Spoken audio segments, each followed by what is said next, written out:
Kapitulli 5. Edhe tani, ju o të pasur, qani e vajtoni për mundimet që ju presin. Pasuria juaj u kalb dhe rrobat tuaja i breti tenja. Ari dhe argjëndi juaj u ndryshkën. Ndryshku i tyre do t'jetë dëshmi kundër jush dhe do të përpit trupat tuaj si zjarri. Ju u pasuruat në ditët e fundit. Ja, paga që u keni ngrënë punëtorëve që korrën arat tuaja, po këllthet dhe klithmat e korrësve arritën në vesh të Zotit të ushtrive qellore. Këtu në tokë jetuat në qefe dhe bët shpenzimet kota. U majmët si kafshët për therje, dënuat e vrat të drejtin dhe ai nuk ju kundërshtoi. Vëllezër, bëni durim derisa të vijë Zoti. Edhe bujku e pret me durim frytin e çmuar të tokës derisa të bien shirat e vjeshtës dhe të pranverës. Kini edhe ju durim dhe forcojeni zemrat se dita e ardhjes së Zotit është afër. Vëllezër, mos u ankoni për njëri tjetrin që të mos gjykojeni. Ja, gjykatësi është e dera.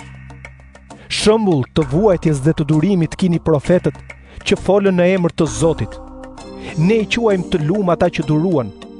Ju keni dëgjuar për durimin e Jobit dhe pat çfarë fundi ruajti Zoti, sepse Zoti është mëshirëplot dhe i dhëmshur. Para së gjithash, vëllezrit e mi, mos bëni be, as për qiellin, as për tokën dhe as në një betim tjetër. Le të jetë poja juaj po dhe joja juaj jo, që të mos gjykojeni nga Perëndia. A vuan ndonjë prej jush? Le të lutet. A është ndonjë i gëzuar? Le të këndoj psalme. A është ndonjë nga ju i smur?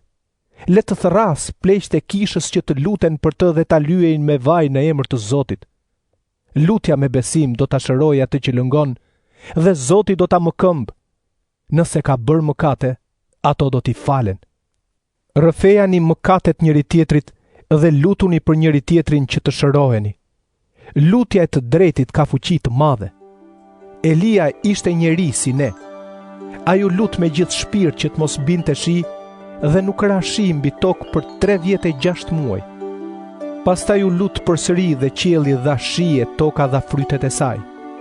Vëllezrit e mi, nëse ndonjë prej jush largohet nga e vërteta dhe një tjetër e kthen përsëri në besim, duhet ta dini se ai që kthen një mëkatar nga udha e mashtrimit, ja shpëton shpirtin nga vdekja dhe atij vet do t'i falen shumë mëkate.